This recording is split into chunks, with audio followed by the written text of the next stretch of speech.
இன்றே டவுன்லோட் செய்து உங்கள் ஃபேவரட் ஷோக்களை என்ஜாய் பண்ணுங்க.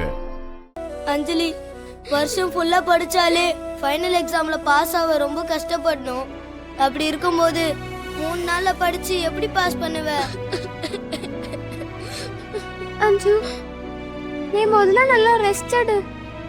இந்த எக்ஸாம்ஸ் மார்க்ஸ் இதெல்லாம் அப்புறமா யோசிக்கலாம். அது இல்லம்மா, நான் பாஸ் ஆகணும்.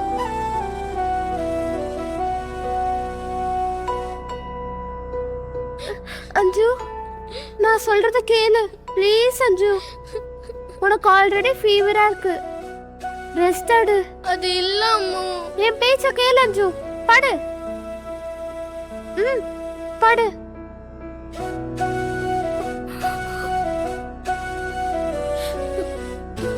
வாங்கடா.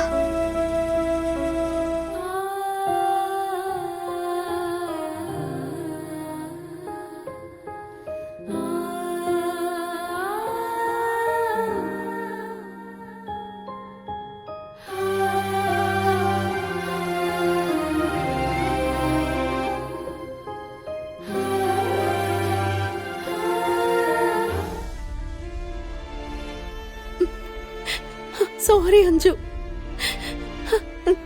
என்னாலதான் நீ இப்படி ஆயிட்ட. உனக்கு படிப்பு நான் இன்ட்ரெஸ்ட் இல்லைன்னு சொன்னப்போ ஃபோர்ஸ் பண்ணக்கூடாதுன்னு நினைச்சேனே தவிர, அதனால நீ இவ்வளவு வருத்தப்படுவேன்னு தெரிஞ்சா நான் உன்னை படிக்க வச்சிருப்பேன். நான் தப்பு பண்ணிட்டேன். நான் தான். I'm sorry டா செல்லம்.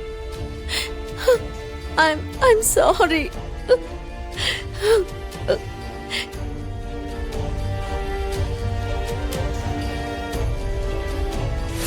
நாளைக்கு அஞ்சுவால எக்ஸாம் எழுத முடியாது மிஸ் அம்மா.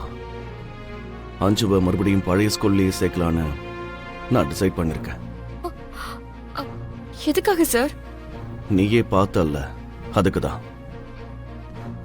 எக்ஸாம் அட்டன் பண்ணி அவ ஃபெயில் ஆகிறத விட அட்டன் பண்ணாம இருக்கிறதான் பெட்டர். அதெல்லாம் இல்ல சார், நான் சொல்றது ஒரு நிமிஷம் கேளுங்க. ஆல்ரெடி டிசைட் பண்ணிட்டேன் மிஸ் அம்மா. நீ போய் அஞ்சலி கிட்ட கூட சொல்லிட்ட, நாளைக்கு போய் பழைய ஸ்கூல்லயே ரீஜாயின் பண்ணிக்கலான்னு.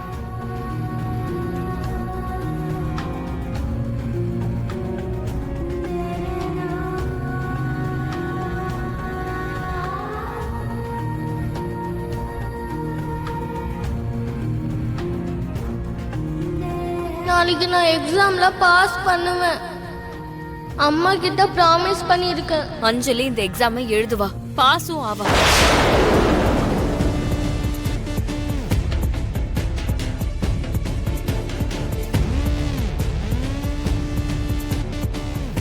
எனக்கு அவ மேல நம்பிக்கை இருக்கு சார்.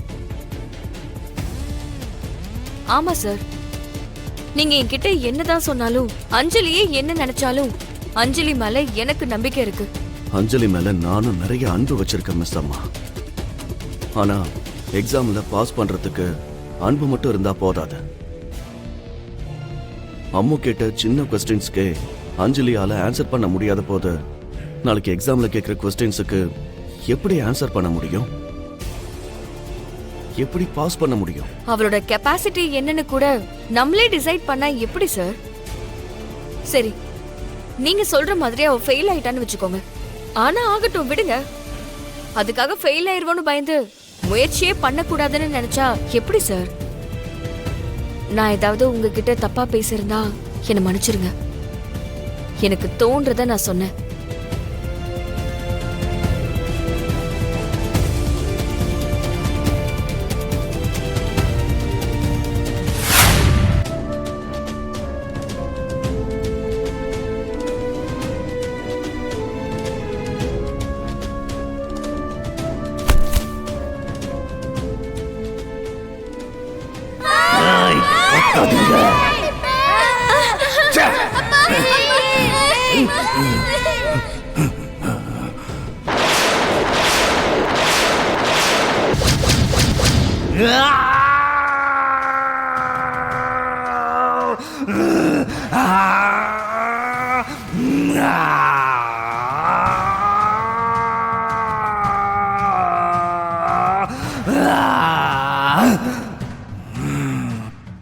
உண்மையா என்ன நடக்குது? என்ன நடக்குது? எதனால அந்த ஆத்மாவை என்னால வசப்படுத்த முடியாம போகுது? எதுக்காக? நான் எவ்வளவுதான் முயற்சி பண்ணாலும் அந்த ஆத்மாவை ஏன் என்னால பிடிக்க முடியல? எதுக்கு? எதுக்கு? காரிய நாள் முடிஞ்சதுக்கு அப்புறம் கூட அந்த ஆத்மா எதுக்காக இங்கேயே இருக்கு? என் கண்ணில் மட்டும் எதுக்காக தெரிஞ்சது? எனக்காகத்தான் இருக்கா? நான் செஞ்ச தியாகத்துக்கு எனக்கு கிடைச்ச பரிசா இது? ஆனா எதுக்காக அந்த ஆத்மாவை என்னால பிடிக்க முடியாம போகுது? இப்போ நான் என்ன செய்யறது? என்ன செய்யறது? என்ன செய்யறது? சுவாமி, கண்களில் கவலை, வார்த்தையில் தடுமாற்றம். என்னாச்சு கோரா? இந்த உலகத்தை ஜெயிக்கணும்.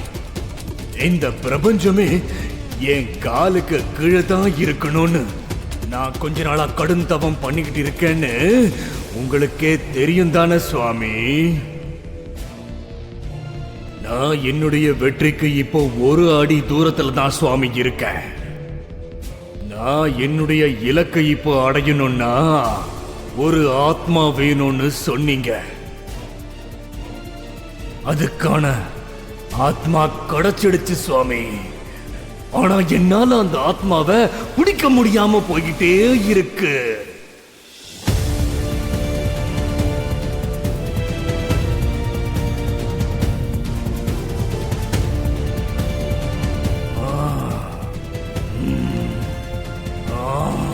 அந்த ஆத்மா என்கிட்ட இருந்து 2 முறை தப்பிச்சிடுச்சு சுவாமி.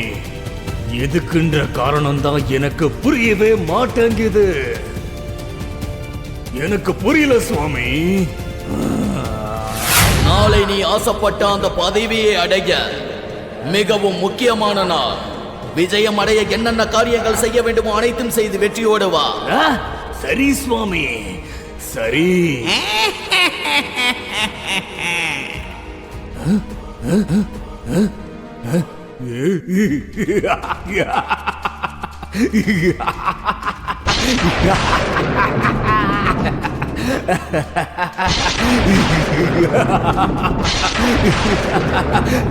நாளை இன்று அந்த நாள் முடியறதுக்குள்ள அந்த ஆத்மாவை பிடிக்கிறேன். அதிபதியாய் காட்டுறேன்.